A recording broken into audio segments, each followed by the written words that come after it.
Hi everyone, I'm transmitting from a cornfield in front of a house, which is not mine, but I'm pretty happy being here.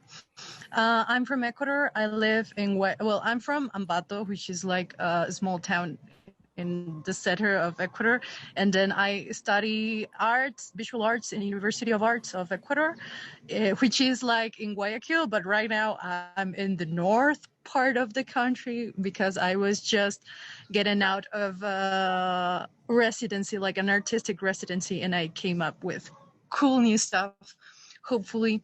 I've been doing hydra since February, and I think it was a class with Flor de Fuego, I remember.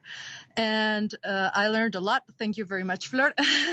And also, my exploration, it's rather more towards this culture nature intersection that Haraway talks a lot about. So most of my artwork is really reflecting on internet and how this stuff works, and we sometimes don't really make account of, or we're not really interested sometimes, or we're a little scared. I don't know, because there's scary stuff in the internet, But I guess I'll start with my presentation now.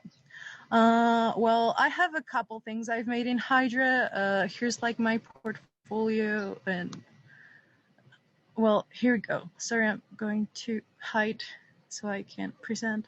So there's like this 2020, and I made this I presented this last Hydra, so I'm just going to make it very, very small. And this is a very interactive place where you can, it's kind of a storytelling. Right now it's just in Spanish. I'm trying to translate it in English. But then you have a lot of this. I try to make a map, like a contemporary map. And so you can click on different Venus de Valdivia, which is like this figurine. And there's bonsais. I really like bonsai.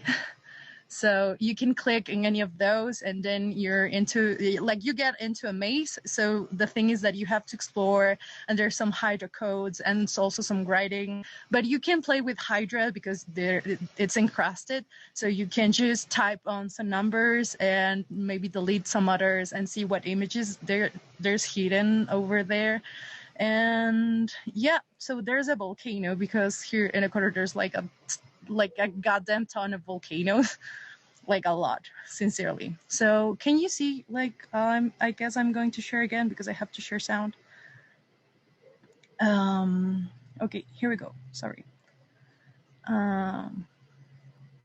So this is another thing I made in Hydra. It's like, I'm not going to pass everything. I translated to English so more people can see it and understand what I'm trying to say. I made this for a class, but it was a class about antropología visual, like visual anthropology. And the teacher asked us to make an essay, and I didn't feel like it. So I ended up doing this video with coding, which is basically writing. So I also like this conjunction that people don't really think is that machine language and human language are now so intertwined, because there's a lot of, even if you think about it, there's a lot of language from machine stuff, like machine related things, like programming, that it's entering like normal language every single day. So I've been reflecting on that, and also about like how and mi teléfono sabe dónde vivimos. In English, it's my phone knows where we live. And this was an exploration of my own phone. I recorded my own screen for like a little while, and I tried to navigate around the map that the picture, like the picture map, like when you go to your iPhone and then you put in pictures, and then a map appears and you can know where the picture was taken. And yeah, so that really interested me a lot. So I tried to make something like with it. I'll present a little bit, I guess. Disculpo porque me estoy quedando sin batería, pero yo estoy bien. Oh God, sorry. Mi teléfono celular sabe dónde vivimos. A veces me disculpo porque me estoy quedando sin batería, pero yo estoy bien. Lo que no tiene batería es mi teléfono. Ya no sé dónde acaba mi cuerpo. ¿Es acaso mi barrera mi piel? ¿Será que mi brazo acaba con la punta de las uñas pegadas a mis dedos? ¿O más bien terminará en el plástico y el vidrio que viste mi teléfono celular? Yo sé que él está conmigo siempre. Y aunque yo no sepa dónde estamos, mi teléfono siempre está triangulando mi posición con una falla máxima de 40 metros a la redonda. Es mejor que un ex militar para triangular posiciones. Mejor que mi cerebro para recordar caras. Mejor que mi mente. Es más fiel al guardar recuerdos. Archivo corrompido. Me pregunto si mi teléfono sueña con los anuncios que me vende cada vez que entro a YouTube. Yeah, so sorry about the chickens and cocks. I'm like not in the city right now, so that might be a little weird for you. And well, this one, as I was telling you, it's more about thinking about the security and reflecting. And also Hydra, I think, sorry, I think they want to speak too. Hydra helps me somehow reflect all this preoccupation about how code really is interacting with us all the time, even though we don't realize. So yeah, I think I have a last. Well, I have to share again because I made an artwork a couple of days ago when I was in these art residency. It was organized by a small museum. It was organized by a small museum here in Ecuador near Otavalo, which is like a place very famous because there's a lot of culture. Overall, there's more this Otavalo community, which is a community from indigenous people. I don't like calling them indigenous, but they call themselves Otavalo, so I prefer that.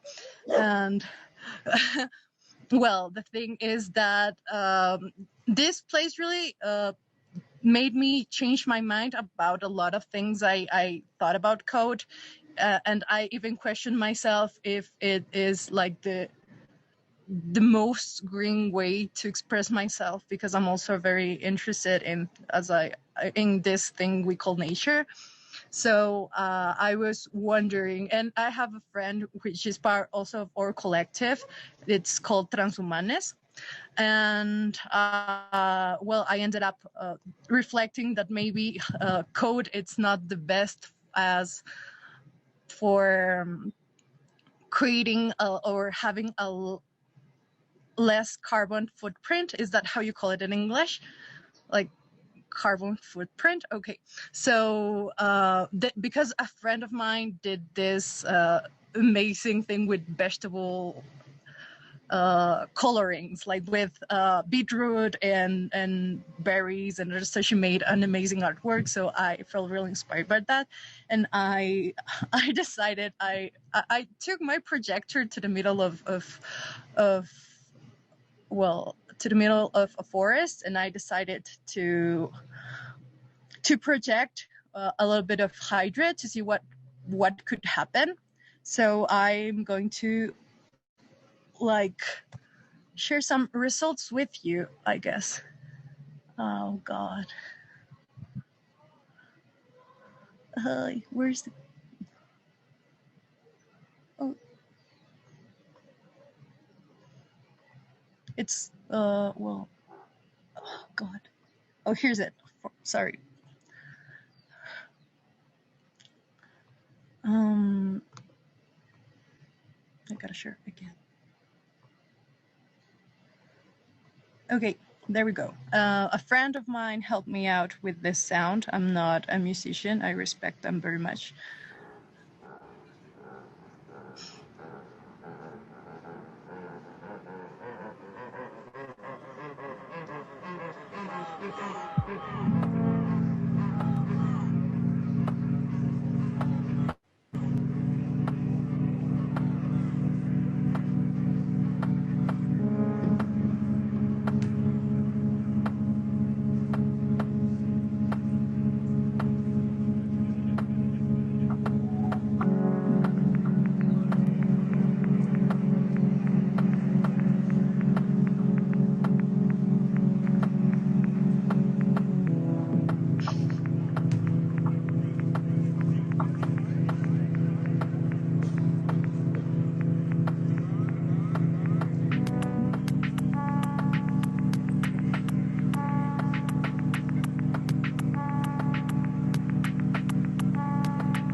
Maria, I stopped sharing, I think. I don't want to, like, pass the time. Am I okay? Yeah, so I'll try to speak a little more. So yeah, that's a little bit of what I've been doing. As I was telling, I'm very interested in this nature culture thing that really like backs me a little bit, but at the same time, I'm really moved by this idea.